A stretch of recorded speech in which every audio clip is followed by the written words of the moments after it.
And welcome back to the number one podcast in the sport where Canelo's asking for that Mayweather money without giving us Mayweather type entertainment. And it's not making a lot of sense to me. But maybe there's a bigger picture here that we're not seeing. But this is episode what? What, episode 205 now? That means we've done 200, 201, 202, 203, 204, 205, 6 episodes in under 4 weeks. And I told you the work rate would be something else this year. So in the previous episode, I went a bit laser focused on the Frank Warren show. And people were saying, well, why are you calling it the B team? And people think that's a derogatory term. In the same way that the England under 21s is not a derogatory term to the England team. Like the under 21s serve a purpose. The under 21s exist to provide a stepping stone to something better, ideally. If not, it's a great chance to represent your country. So it serves a purpose in and of itself, but there's a broader picture as well. And so what I meant by B team is Frank's got an A team, and the A team are the people that he can, use as leverage in Saudi. And we've talked about the Saudis before. It's about strategic assets, right? And so Frank uses the various levels of his operation to hopefully filter people up and become those strategic assets, right? So the A team will be your Tyson Furies, your Daniel Dubois, etc. Your B team will be the guys who you'd like to see up there. I'd even put Sam Noakes in there. But then Sam will get to a point, hopefully, where he's fighting for world titles and he becomes part of the A team. I don't think that's offensive. If it is, kind of apologize, but hopefully not. People need to understand how that game works. Like, you've got to earn your right to sit at that top table. There's no shame in that. But what I wanted to do in this episode, there's a lot of stuff, because it was very Frank focused, there's a lot of stuff that's happened that I've kind of not touched on, and people sort of ask, what's your view on this, what's your view on that? So I thought I'd just do that. I say fly through. I don't know if I ever actually properly fly through, but the one thing I wanted to start with was Maxi Hughes versus William Cepeda. And you can watch that fight, you can see the result of that fight and just go, Maxi Hughes, another British guy who's garbage. But I'm going to take a step back and go, the balls of Maxi Hughes, because you're going to get off of that fight. And here's something I would say. Hearn would never have accepted that fight for Maxi Hughes. Never. William Cepeda is all wrong for British boxers, but especially Maxi Hughes. You've got a Mexican southpaw who punches in high volumes, has heavy hands, and punches in combinations. And, for Maxi, his advantage had always been southpaw versus orthodox. He tends to get a little more time to let his power shots go. Cepeda being on the same side denies him that. And when you watch the fight, look, if you want a lesson in combination punching, you watch that fight. Ideally, you get the full fight, but I don't think you can. Wow. It was the boxing equivalent of watching Dave Grohl hit the drums. You're like, this guy's not losing tempo. He's not it's all on beat. It was just everything that needed to happen was happening to Maxi Hughes. And I'm looking at this going, at some point, Maxi and his team would have looked at the video of Cepeda and someone would have said, we're still going to take this fight. That takes balls. And I know we're fond of talking about how British guys tend to fall apart when they fight at higher levels internationally, right? We do. Because a lot of guys go up there and get it wrong. But Maxi showed up. And in that first round, you thought, he might be onto something. But then you realize William Cepeda's thrown 81 punches in that first round. Maxi Hughes was throwing 60. And Maxi Hughes hadn't trained to throw 60 punches around. I can guarantee he hadn't trained for that. So at that point, you're already going, I think this is going to be a rough night for Maxi. I don't see this going to 12. And I felt for him. And you look at that Maxi Hughes corner, who was it? Sean O'Hagan was in there, Warrington was in there. And to my pleasant surprise, former boxer, friend of this pod, friend of all my pods, and a lady who looked after me really well when I was training up in Leeds. Sam Smith was in the corner as well. And I've loved seeing Sam Smith move up the level. So when she had the gym and cross gates, to then having to move, and then she's found a way into the Warrington side of things. I respect it. I think her going pro and having that run I think brought her some credibility in that space. I am so happy for her. And I hope this is just the start and we start to see her make more and more of an appearance because she's such a great human being. But back to the boxing. What Maxi took for, was it 4 or 5 rounds, was a one-sided beatdown. And I don't think necessarily Maxi was like, this is too much for me, but I think mentally he couldn't find a way into the fight. And you often see this with Brits. They struggle with combination punches because British boxing is, you hit me, I hit you. You hit me again, I hit you again. Almost like this kind of gentlemanly thing of, you ever go, I ever go, one of us is going to fall over. When you move up that level you fight, especially these sort of Mexicans, Panamanians, Nicaraguans, once they start rumbling down that hill, you're eating shots and it doesn't stop. They're not going to give you room to breathe. And Zepeda was clearly hitting hard enough that Maxi didn't have the confidence to go with him. And so what you saw in that fight was Maxi just eating into that overdraft from halfway through round 3. And you're like, oh my God. Like, his tank is just drained. His tank had completely drained. And people say, he took heavy body shots. That's not from taking heavy body shots. That's when your brain just shuts down. And mercifully, the fight was stopped when it was. But if you think about where Maxi Hughes was about 5 years ago, he was fighting guys like Danny Connor. That's why I like him, because he beat up Danny Connor. But you're fighting guys like Danny Connor, who, at best is English level. And you go all that way to then fighting guys like Kambosos and Zepeda. And you're doing this later into your career, man. That's real character, man. Winning an IBO, that's real character. And if he decides not to box again, fair play to him. But then my question is, who's he going to sell his name to? You've sold your name to Kambosos. You've sold your name to Zepeda. What does that leave? A Navarrete, perhaps? There's not much left for him. And he's not going to come down to that level where he's going to give up his name to a Brit, I don't think. I don't think there's a Brit outstanding enough that he could do that. Unless he moved to 140 and said, I'll fight Dalton Smith and, I'll help make Dalton Smith in the UK. There's that option, but you'd like to see him have one more fight, sell that name, make sure he's provided for in terms of not needing a mortgage, etc., and then let that young man live his life, because guys like Maxi Hughes, I will always have time for. The guy's put in work. The guy he's one of those great ambassadors for British boxing, because he took what he had, big, medium, small, doesn't matter. He took it and he made more of it than others potentially would have done, and you have to respect that. But that William Zepeda is an absolute menace, though, isn't he? No, he came in at 133 pounds, so he gave Maxi the weight advantage. But he will be an absolute menace. I think I tweeted I'd like to see him fight Shakur Stevenson, because he would pose Shakur the kind of problems that, as a fan, I want to see Shakur overcome. And then when he overcomes those, there'll be no doubts left about how good Shakur Stevenson is, because you're going to have to keep that kid off you.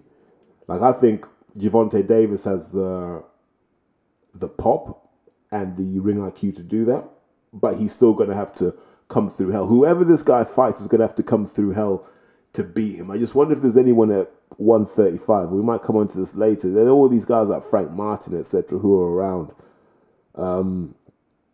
But then outside of that, really the action's at 140. And if Zepeda's weighing 133 at the moment, I don't think he's quite ready for 140 pounds. So from one Zepeda to another. So on Saturday, Dalton Smith versus Jose Zepeda, right? So William Zepeda, Mexican, Jose Zepeda, American. Most hardcore fans remember him as the guy that had to retire in the Terry Flanagan fight. I think he dislocated his shoulder. That's nearly 10 years ago, isn't it? But had a good career. This guy's only lost to guys that have held belts. So he's, how do you describe him? He's got wins over guys like Baranchik. So you look at him and you go, he's the ultimate gatekeeper. And if Dalton Smith is going to be somebody, this is the win that's going to tell us that, right? And here's why this win is important. Like, just a few weeks ago, we were talking about Adam Azim versus Dalton Smith for, I don't know, British European, something like that. This win pulls Dalton Smith way out of that discussion. And then it challenges Adam Azim to, can you pull off a similar win? Can you pull off a win of a similar stature? And then I go, what would that win even be? Would it be a Regis Pro grade, I wonder? Or is Regis just a little bit above that? That's the question I would have. But I really want to see Dalton Smith win this, because I'm not into all of this just blindly back the Brit. But we don't have enough star power, and we need to know as early as we can, because these are Dalton Smith's peak years. Like, if he can't handle it now, the window for being able to handle it closes quickly. So we want to see now, what can he do? And hopefully it should be good, because remember, like, this guy's lived the sport his whole life. His whole life. Like, from being that little kid running around Steel City Gym back in the day when we were students, all of that, man, it's nothing new. So I wish him all the best. The card is solid, it's not spectacular. You've got Terry Harper versus Sandy Ryan. I think that's the fight of two boxers who aren't quite top talents, but they're serviceable. They're going to give us a good fight. Sort of thing where whatever the result between those two, you'd want to watch it again. I can imagine you want to watch it again, because they're both vulnerable. I think Sandy can dig. I think Harper's there to be dug out. And I also think Harper's got that kind of work rate that can suffocate Sandy Ryan and sort of have her doubting herself too. So it's a compelling fight. I know there are people listening to this who want to see Terry Harper iced. I just want it to be a good fight. That would be my take on it. But the highlight of the night, hopefully for most of the people listening to this, the highlight of that whole night will be Liam Cameron on the Matchroom Show. Everyone knows the journey Liam's been through. We can talk about the drug ban, then talk about the family tragedy and stuff, and him trying to pull himself together. This is a real story of redemption. Now, I don't know if Liam needs to be boxing at light heavyweight. Saturday will tell us. But I am so happy for him. Just on a human level, I'm happy that he gets to be around his gym mates on nights like this, and he gets to build these memories. Because for a long time, just a potted history of Liam Cameron. So if you go back about 15 years, Liam Cameron was the guy. The expectation was that Liam Cameron would box in the 2012 Olympics. And I think him turning pro early was a massive disaster. I'd love to have seen him at London 2012. I think that would have elevated his career, and he'd had a completely different career. But you can't dwell on these things. Sheffield is full of guys like that, where they start off brilliant and then they get sidetracked by life, because Sheffield is so tempting like that.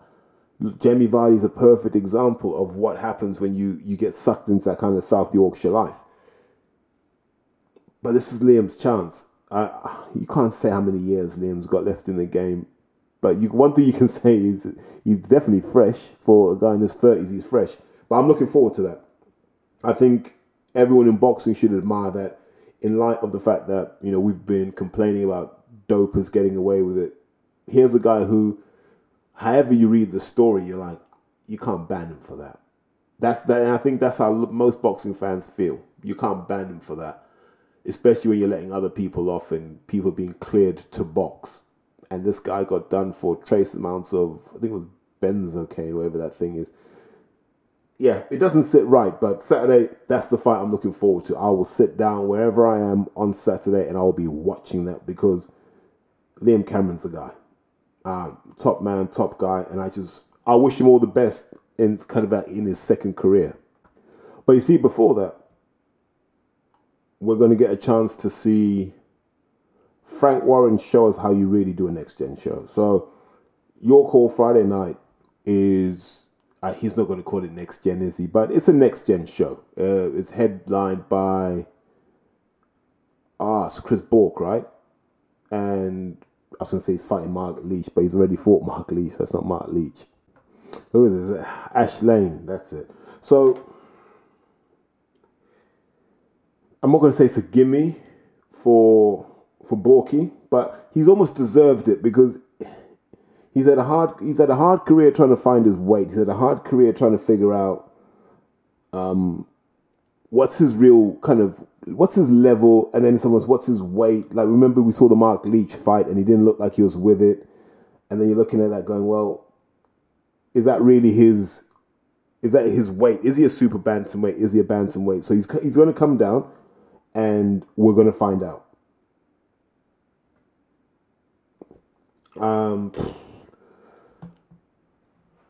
Let me word this carefully. I got a hard time when I said a lot of these guys that come out of the Bowers gym are always going to be trained well enough to win the British, and then they're going to struggle beyond that. And people think it's me being disrespectful. It's not. It's me looking at the available data going, they're really good at getting people to this level, and then it's not as successful beyond that. And so I expect him to win the British when he fights Ash Lane, but then what do you do with him after that? What's the big unification fight at 118 pounds? Are you going to pull Dennis McCann down to that weight? Is that where Dennis McCann might be strongest? Ooh, which is a good question, right? But I don't know. I'd like to see him just jump in with Prince Patel. Why can't we get Prince Patel in one of these fights is my question. Just let's get Chris Bork versus Prince Patel. And then let's find out where he really is. Because there you go. You got a guy with a point to prove against another guy with a point to prove. I think that would be a good fight. If you're going to do your call shows and see who should be bubbling up to doing the arena shows, get Prince Patel on there. He'll be box office. That's for absolutely sure. So on that same card, like I said, it's a next-gen card. So it's kind of a...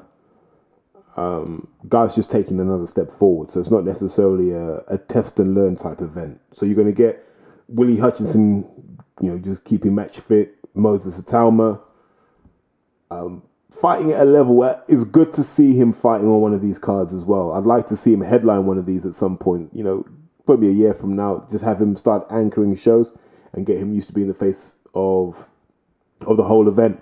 But it's good to see that he's not just doing Saudi shows or big pay-per-view shows, that they're just getting him out to get him experience. He can't have enough fights at this point in his career. So I'm excited to see that. Willie Hutchinson, that'll be an interesting name to come into the sort of 175 division. You got Royston Barney Smith. He's going to be out there as well. God, who else is boxing on that? Sean Noakes. Is he quite the same as his brother Sam? Well, we're going to start finding out. Is that even his brother, or are they just two people called Noakes? I have no idea. But when we break it down and we look at that whole card, if I was going to take an indicator of who's going to be in the 5x5, I'd be looking at the Birmingham show, and I'd be looking at this show as the likely suspects. I know there's a show on April 20th, but that wouldn't give you enough time. So if someone's boxing on the Sam Noakes show in April, third week in April, they probably won't be in the 5v5. I think it's going to come out of the guys that boxed in Birmingham, the guys that are boxing in York Hall, in terms of who's going to be in that 5v5, and then maybe a couple more. But we're close to that. In that 5v5, I'd quite happily see Masood Abdullah as well. I know he comes under Warren Boxing Management, but I'd like to see him in there as well. I think he deserves that kind of shot. So we've touched on the Matchroom show. We've touched on the Queensbury show. There's shows that we need. Like, we have to just get through this hump, and then we start zeroing in on Fury Usyk and then Bivol versus Beterbiev, right? And then we're going to get another lull where we're going to get more build-up cards, and then it's going to kick in after the summer. I think we're broadly okay with that, as long as they can map out where things are going. Look, and obviously being the ones to never miss a good chance to grift, you've got Sky Sports out in force. So we've had the announcement of Lauren Price versus Jessica McCaskill, which for the record is the strangest thing I've ever seen. They want us to pre-reserve or to sign up for first release tickets for Lauren Price versus Jessica McCaskill with no undercard mentioned. Who's doing that? And I'm not saying this to be a knob. I'm really not. I'm not saying this to be awkward. Who's really going to go, I'm going to Lauren Price versus Jessica McCaskill, regardless of what the undercard is? No one. So why wouldn't they do the right thing and just tell us 3 fights that are going to happen for absolute certain? You're telling me Sky can't pull their finger out and make that happen? That strikes me as being incredibly weird. And all it's done for me is diminish the value of that fight, because most people are just going to dismiss it and go, if that's the headline, the rest of it's going to be absolutely crap. But let me be absolutely clear in my opinion on this. Price fighting McCaskill now is the right thing to do. Like, I really respect her. She could have gone around the houses and fought this person and fought that person and fought some more of these kind of Bavington level fighters. But she said, no, let me fight McCaskill. You know, McCaskill's been a world champion. McCaskill's been at that top table for a long time. You can't deny that, and you've got to respect that. And like, if Lauren Price gets this win, it's very hard to deny her request to fight probably anyone. Katie Taylor, whoever, Chantal Cameron. She'd have earned the right to call those people out. And think how quick she's done it as well. Like, no effing and jeffing. No, she's built up loads of experience. She said, nope, I'm ready now. And if I'm not ready now, then what have I been doing this for? So listen, I respect her for doing it. I think the fight is great. I don't think it's a standalone event in and of itself. And so you got to wrap it around the right quality of fight. Wales deserves to have a really good Sky card. And the fact that they haven't got their act together to sort that out kind of disappoints me. You know, that should be a night where we should have seen Chamberlain, but I don't think the timings would work for him. Definitely not in a meaningful fight. That's when I would like to have seen a Vidal Ryan. It all feels a bit messy. It almost feels like the focus was on Fraser Clark versus Fabio Wardley. Then anything that happens after that's just whatever. Which I understand, but come on, man. Like, Lauren Price deserves a bit better than what she's got recently. So I was a bit disappointed by that. Where I wasn't disappointed was the return of Lawrence Okoli in May. I think it's on May 24th. So he's going to fight Rosansky for the World Bridgerweight title. Now, people will say whatever they want to say. Why isn't he fighting Chris Billam-Smith? Oh, he's scared. He's traumatized. No. Here's the logic for what I see. You fight for that Bridgerweight title and you win. Yeah? You're going to go all the way to Poland to do it. But let's say you win. Now you're a two-time world champion. And people can say, no, in the public's eyes, you're a two-weight world champion, right? And you can go back down to cruiserweight to go and handle your Chris Billam-Smith business. You can go up to heavyweight and say, look, I've been a two-weight world champion. Put me in these rankings. Let me mix it up with someone. So he's bought himself options he didn't necessarily have at cruiserweight. So I can see why you would do this. Would it have been the path that I would have suggested? Maybe not, but it doesn't matter what I think. As long as he's happy, that's cool. So let's see what he can do against Rosansky. And then you look at the other cruiserweights. Billam-Smith to fight Riakporhe. We don't have a date on that. That's a worry because that's a big fight. And I have a feeling that the reaction to that wasn't what they were hoping for. I think they wanted to do that fight in London, but the reaction hasn't been what you'd want. I have a feeling this is going to go to... It's going to have to go to the Vitality, right? Unless they're resurfacing the pitch, unless that stadium is unavailable, why would you do it anywhere else? Because you know how much money you can make in Bournemouth. I don't know how much money Richard would bring in if you did it in London. Now, can he still sell tickets to the Latif family? I don't know if Ike Latif is still into boxing or not. But I remember when he was on Matchroom, Ike was doing like 26 grand's worth of tickets.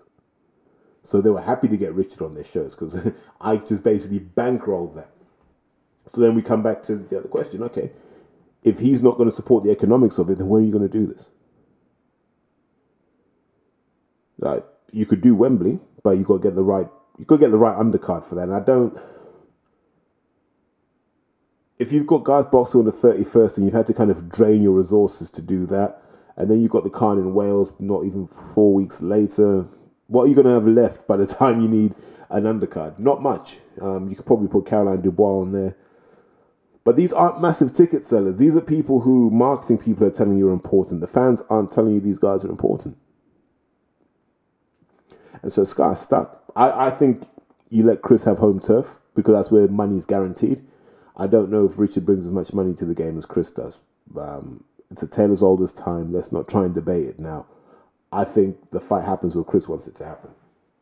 And that's kind of where Sky are. In terms of signings, we'll come on to this later, but there's no one out there for them to sign, unfortunately. I wish there were, but there doesn't seem to be anyone. But actually, let me come back to this point. After all that talking about cruiserweights, not once did I mention Jack Massey. Not once did I mention One Smack Jack Massey. Wow. Who needs to bang the drum for Jack Massey? Why is all of this happening and Massey's not fighting? I feel... Let me message Ben Shalom. Yeah. Let me message Ben Shalom now and say, why isn't Jack Massey boxing? Because I've got no idea if he'll respond. But I do want to know, like, where is Jack? Like all of this cruiserweight activity happening and no one's even mentioning Jack. Oh, Lord. He may have to do a Kevin Lorena, just bulk up to 235 pounds and get it cracking as a heavyweight.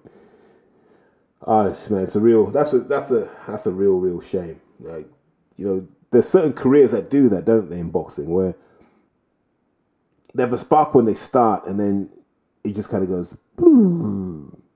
And that seems to be Jack. He might have to call Uncle Frank and say, Frank, can you help me? Because what do you do? Like, even if you're Sky, your boxer, just offer him to Chev Clark. I mean, Chev needs a dance partner. There. Man, I wish you all the best. I know it sounds like I'm giving him a hard time, but I do wish Jack all the best. But I think it seems just to be a bit unjust the way that this is happening.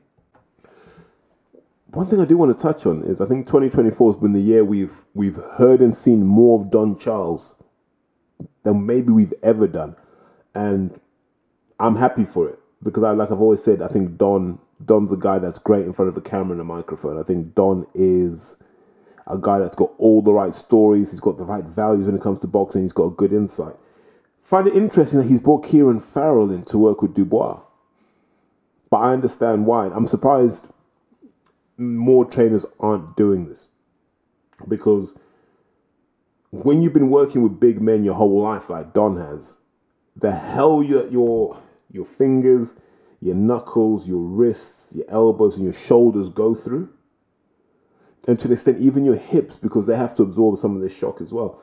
Your body starts to break down. I know a lot of you guys are like, I love pad work, I love doing pad work, but a lot of you guys are just insensitive fucking bastards. And you just smash the shit out the pads even when the coach hasn't asked you to.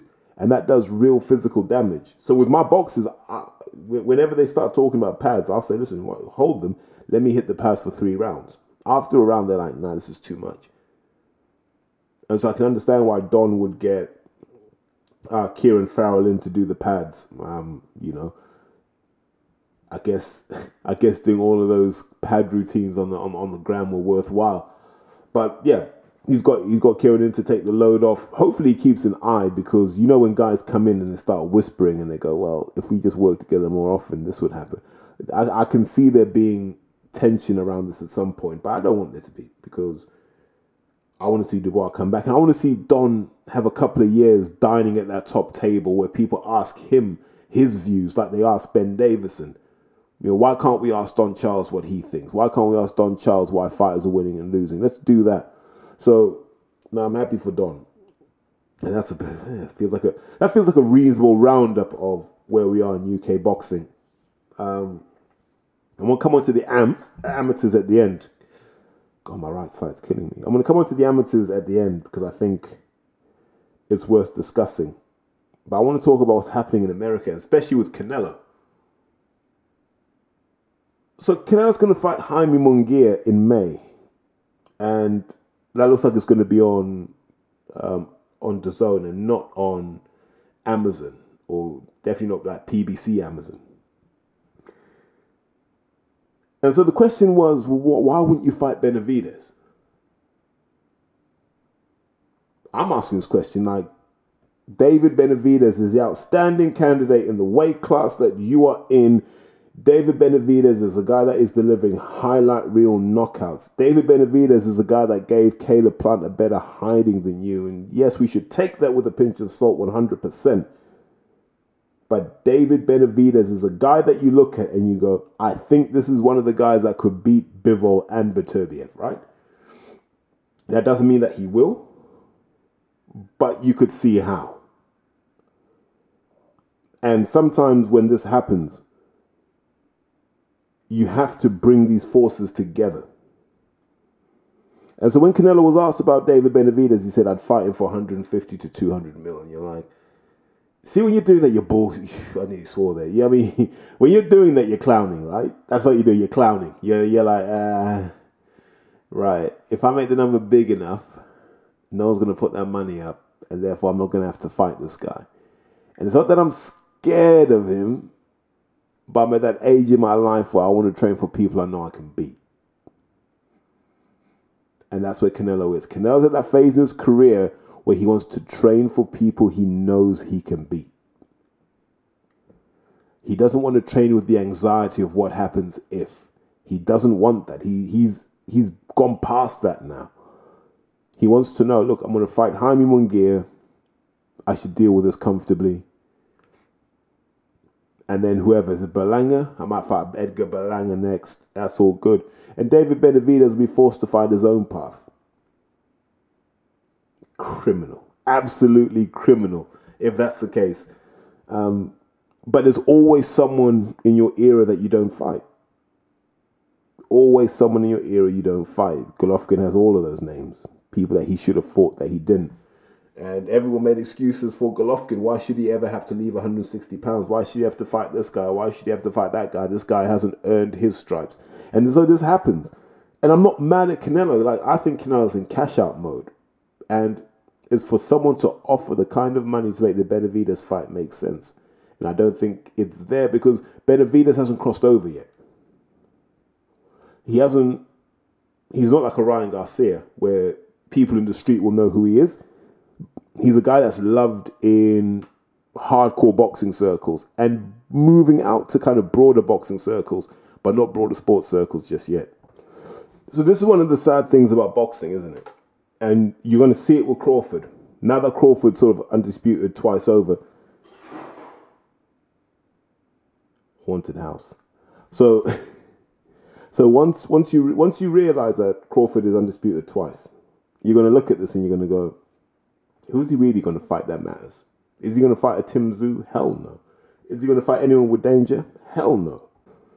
Crawford is going to look for fights that generate him in the region of 10 to 15 mil. Whoever that is, Logan Paul, doesn't matter. He'll look for those fights that might fight a Jamal Charlo.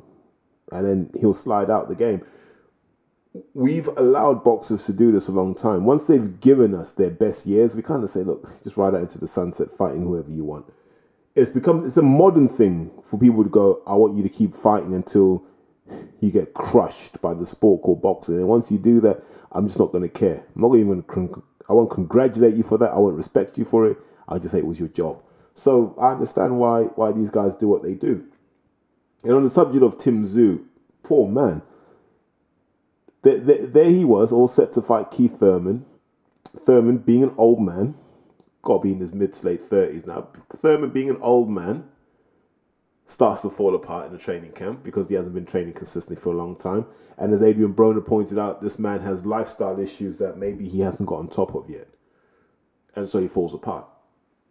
No one's surprised. This is what happens when you get old. And for all the criticism Al Heyman gets and the PBC get from Raging Rick Glazer and all the other haters, that they can just pick up a guy like Sebastian Fundora and people go, oh yeah, but he's got defeats. He's ready and he's willing. He's tall as anything. And when he hits, he hits. Tim Tszyu's got a lot of work to do to win this. I'm not saying he can't win it, but this is, for a replacement fight, this is as competitive as you can hope for. So I think that'll be interesting. I think this is the first PBC fight on Amazon. No idea how that deal's got to work, so I'm going to have to read into seeing how this Amazon deal's actually structured. But if we just stop and go back to things that Raging Rick, the alleged racist, the alleged anti-Heymanite, all of these things, but I don't think this is a race thing. I just genuinely think he's Bob Arum's mouthpiece. Bob just says, hey, Rick, when you poke Al in the chest again. You know Rick, man. Rick's a gobbler and a swallower. So he's like, yes, absolutely. And so he does all these sort of sabotage attacks on Al Heyman. But if you look at that PBC stable and the muscle that Heyman is able to call upon, example, he can make a Gervonta Davis versus Frank Martin fight. That's a good fight. It's not the fight we want, but for a 135 fight, it's brilliant, right? Easily made, happens quickly. And all those people who criticize Frank Martin for not fighting Shakur, there you go. There's potentially your answer. You can put Benavidez in there with Alexander Gvozdyk at 175. That's a good mark time fight for Benavidez while we wait for him to fight the people we want him to fight. We want him to fight a Bivol. If it's going to be 175, a Bivol, we'll even take a Zurdo Ramirez. So Al's still got resources he can call upon. He can still lean on guys like Oscar, who he's worked with before. So why do people say that the PBC model is dead? They're running out of money. Boxing, you can't run out of money. You can't run out of money. This is why when the pandemic happened, the football club said, can we have some money? And the boxing promoters didn't, because they said, if we don't do any shows, we've got a skeleton staff. Our money goes to shows. So if Al Heyman's got a model where his shows can make money, how is he losing money? If he's got guys like Tank who can cross-subsidize other things, how is he losing money? And I think he's still got some leverage over Wilder. So how is Al Heyman losing money? Oh, he blew through all this money that investors gave him. The only thing Al Heyman could have made profit on was pay-per-views. And you notice that Raging Rick has never come out with the pay-per-view numbers and showed us an economic model that shows that it's loss-making. Because I don't believe for a second that a man that became a billionaire selling his business to Live Nation and staying on the board of Live Nation is in the business of making a loss year after year. I just don't believe that to be the case. So Raging Rick needs to just get back in his old man's box. But if we just spin it back to Tank Davis, let's just look at lightweight at world level. So by the summertime, we could be in a position where we've got Tank is one champion, Shakur is one champion, Loma is one champion, and potentially Navarrete as a champion. That's pretty good. And so when people say Tank needs to move up, I'm like, he could have a few fights here and clean up, and we would be happy with that. Those are really good Hall of Fame legacy fights. And then you can go up and you can deal with, he's dealt with Ryan Garcia already, so add that to the list. Then you can go up and you can deal with Haney, you can deal with Teo, although it feels like Teo's going to move up to 147. But that whole span now suddenly is cooking nicely, and we should all be, fans of this. The kid Keyshawn Davis is part of that as well. So I'm looking forward to all of these guys getting stuck in and fighting, because that's where the Americans are going to make money. Like we've got two hemispheres in boxing at the moment. We've got the American/Mexican hemisphere, and that's little guys making money. So, like super mid and below making money. And then you've got the kind of Saudi hemisphere, where the big guys are making money. So, we need 135, 140, 147 to pop for that American kind of Western model to work. Just like we need our big men to pop for that Saudi model to work. I find those dynamics really interesting, if I'm being honest. But this will always be true until they can get some big American men to learn how to box and do some damage. American boxing is not going to take off, because you need that freak factor. Skills are nice and this is cool and characters are all of this, but you need that freak factor. You need 6'3", 6'4" guys knocking lumps out of each other. Guys you look at and go, I don't think there are many men on earth that could mess with these guys. Whereas if you're 147 pounds, you're like, I think Chris Bumstead could twist you up if he wanted to. Right, guys, can I talk about our club show? So we had a club show on March 14th, and it showed me all the good and all the bad about boxing. So the bad. I went to bed Monday night and we had 16 bouts on the list. It was like, sweet, we got 16 bouts. I went to bed on Wednesday night, we had 6 bouts. Yeah, 10 bouts fell out. 10 bouts fell out. And so you're looking at that going, how? How is amateur boxing, in particularly London, how has it been allowed to deteriorate so much that clubs are okay with their lads pulling out that late? Like, what are you doing at that point? The way it was always shown to me was if you've got a kid and he's got a niggle and he's due to fight, let's just say the fight's 10 days away. I want to let the club know, look, lad's just damaged his hand. It's a bit swollen. You can even send a picture if you want. We're going to give it a week. He's going to keep training, but we'll give it a week or even 5 days. And if we don't see it getting better, we're going to pull out at that point. And that should give you time to find a replacement. And that sort of dialogue is always welcomed. But you can't be dropping out like when it's a couple of days before a fight. Like, it's just bad form. It's killing the sport. And this is why these young lads are going a whole season. So how many times do you fight? 4. If you're going to fight 4 times a season, you may as well just not fight. You're not going to develop. Because for every step forward you take, you're going to take one back. All right? I think amateur boxing works best when people are boxing somewhere around 15, 16 times a season. Now, if you're elite and you're just doing tournaments and a few bouts to keep you sharp, you're probably going to get to the 19, 20 bout range if you're good. Right? If you can get to the finals of all the things you enter, you're going to do that. Then when you get to GB, I have no idea how many times you fight. Not often enough, as our struggles in Olympic qualification are showing. Just not often enough. So we end up with 6 bouts. Now, I'm okay with that because our guys are going to fight. And show was well attended. I was well organised. Thank you to all of the officials. Thanks to Reggie. As always, the Hagnans. I mean, they always look after us from a officiating perspective. Thanks to all the refs, all the judges, doctors, and that. Absolutely brilliant. But 6 bouts, man, that was hurtful. Food was amazing, by the way. If you were there, you'll know the food was amazing. Things that I learned, like sometimes when you do an autopsy of these things, you got to look at yourself as a coach. So I had a fight. I had a guy, right, 70 kilos. So he's boxing a kid from West Ham, and really grateful to West Ham for coming in at the last minute. They didn't have to, and they did. And so they give us this kid. I think his name was CJ. Good little fighter. And because it was West Ham, I let that get in my head. So we had quite a conservative approach, which was, let's not give him what he wants. Now, he was a guy who wanted to counterpunch. And when he couldn't counterpunch, he'd get frustrated. And then he'd sort of lunge in recklessly, trying to raise. He didn't want that physical battle, right? And I can understand why, because my lad would have kind of punched holes in him. And I'm not saying that arrogantly. He hits as hard as guys like Denzel and Conor Hines. That's scary power, which we haven't been able to quite refine in the way that I'd like, but I haven't had him a year, so I don't know. Like, we're building that. And it hurt me when I look back on that fight. We won, but we could have got the stoppage.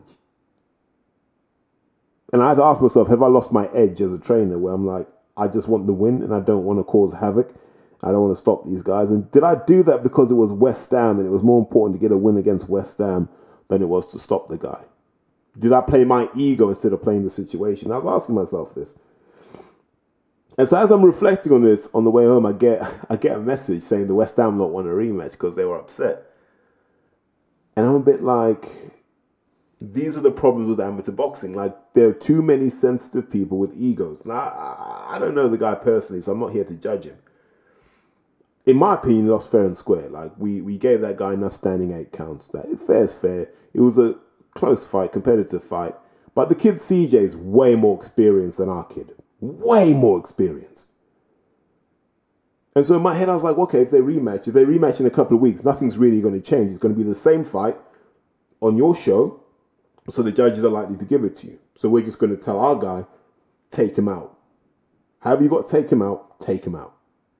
And then that leaves a bad taste between the clubs, and I don't want that. So my thing is always, you go and do what you need to do. We're going to go and do what we need to do. When we get him to another certain level where he's comfortable in those environments, we'll talk about the rematch. But it can never be on terms that aren't suitable to one side. Like, you have to kind of agree this is the right thing to do. And we're getting a lot of this in boxing. I'm hearing this. Our lad was robbed. Anytime your guy doesn't lose, it was a robbery. Nah, like, there's not much in these fights. We fall in love with the work of our own fighters, but there's not much in these fights. And you've got to learn to just take the wins where you take the losses. Although I think I got a bit hyped when the stuff we were working on was popping off. But I don't wake up messaging people saying we need a rematch. There's no point. You just take it how you find it, man. I wish there was more of that in boxing and less of the angry text messaging going, we want a rematch. Tomorrow, your guy can't bring his arms, he can't bring his legs, he can just bring his torso and his head. That's it. And you're like, nah, it ain't going to work like that. But no, absolutely brilliant show. We've got this young Albanian kid, 13.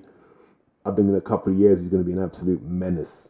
Absolute menace. And then when he grows, because I met his dad for the first time, his dad's a bear of a man. And if he gets his dad's physique, it's a wrap. It's a wrap, because he's going to be hurting people for fun. Yeah. But now, look, that's what I say to people. Like, if you're a club or you're part of a club and you're organizing shows, get your lads out fighting. That's what they live for. That whole club dynamic, that's what it's about. Get your lads out fighting. Get your girls out fighting. Get everyone out fighting. Because that's what makes people happy. So if we just touch on the amateur stuff again, feel free to zone out at this point, because this is just kind of stuff that's good to know if you're super hardcore. But on Friday we've got the finals of the London amateurs. So it's like the ABAs, but they call it the NACs now. Just call it the damn ABAs, for God's sake. And so it's the London round. So I'm happy because there are 3 lads that I've worked with in various forms that are boxing.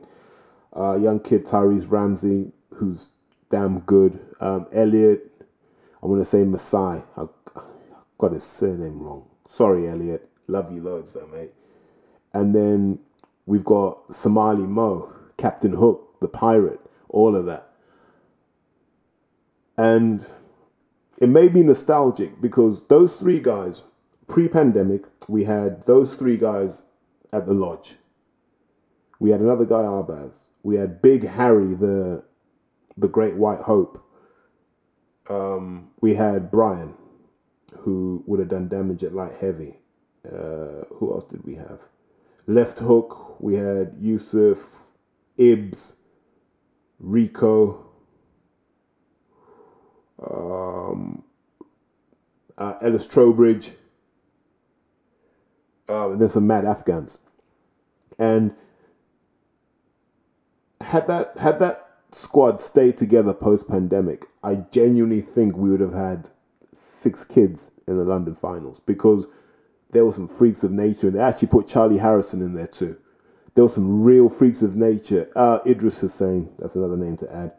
Real freaks of nature, and we were building this incredible squad. And then after the pandemic, if you've listened to this show, you'll know what happened.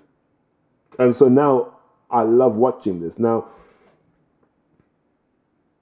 when I look at Mo and I look at Tyrese, they should be there by right, because they've been good and they've been consistent. From when this country locked down, I don't think they've missed many training sessions. And I love that. I respect them for that.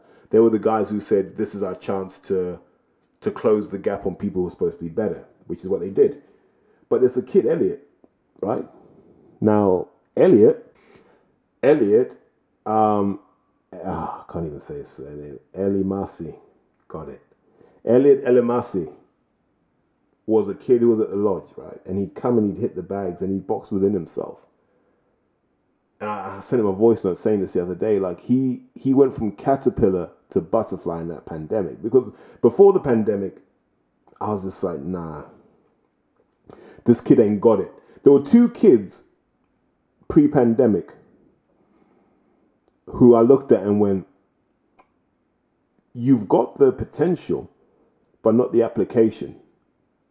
And Elliot was one, and there was another one called Will All Night Long, right? So I think you guys will know Will on the white collar scene. Like he's icing people now because the penny dropped. But when he was with us, that wasn't the Will we had. So I'm not trying to disrespect either of these guys. I'm just saying this is what I saw with my own eyes.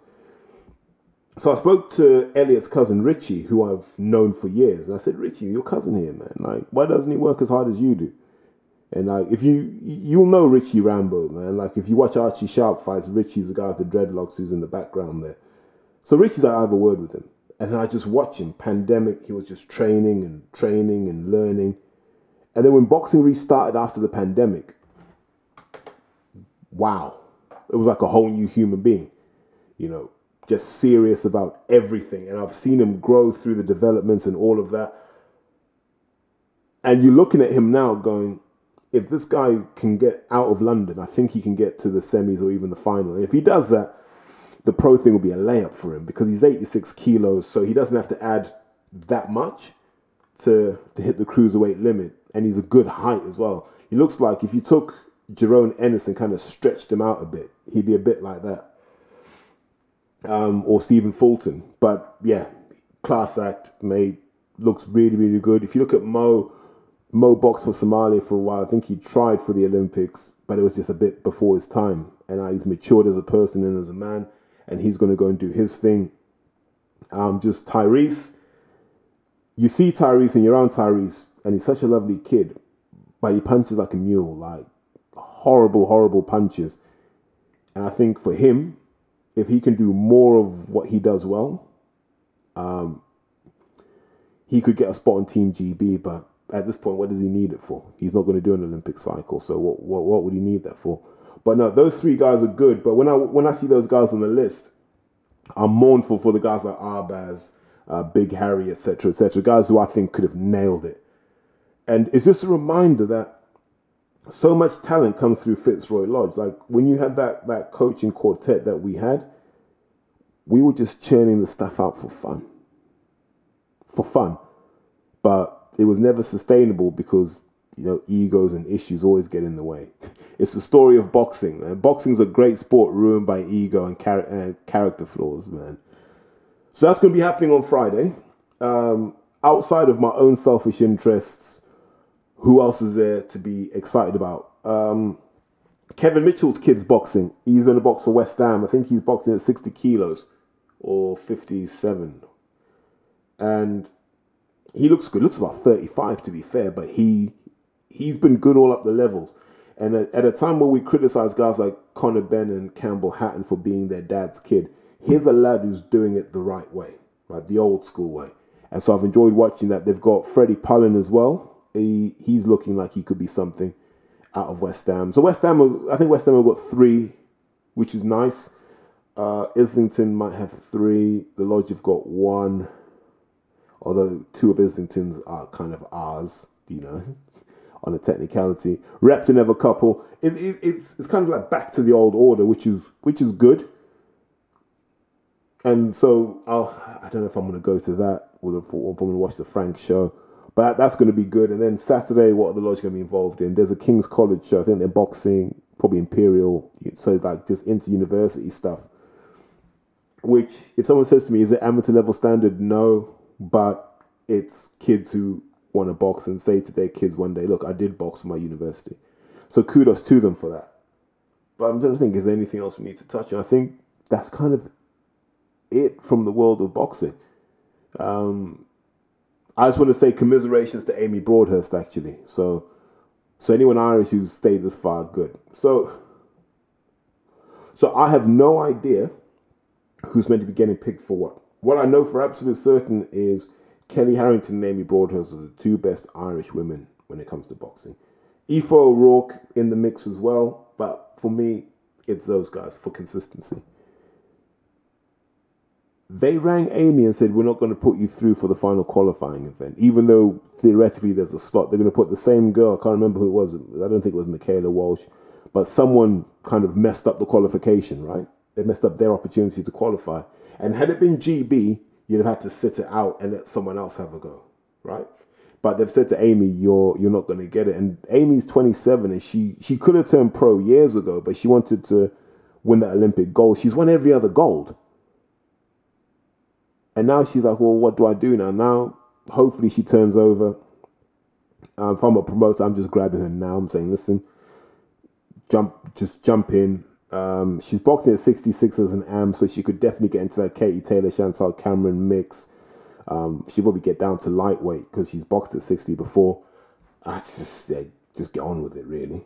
But I'm really, really gutted for her. I think she's class. She's one of the funniest people when it comes to boxing, and that's a massive injustice. That after all the loyalty and sacrifice she's shown for her country, they've just said, you're not getting it. It's not even that you're not good enough. It's that we're just not going to do it.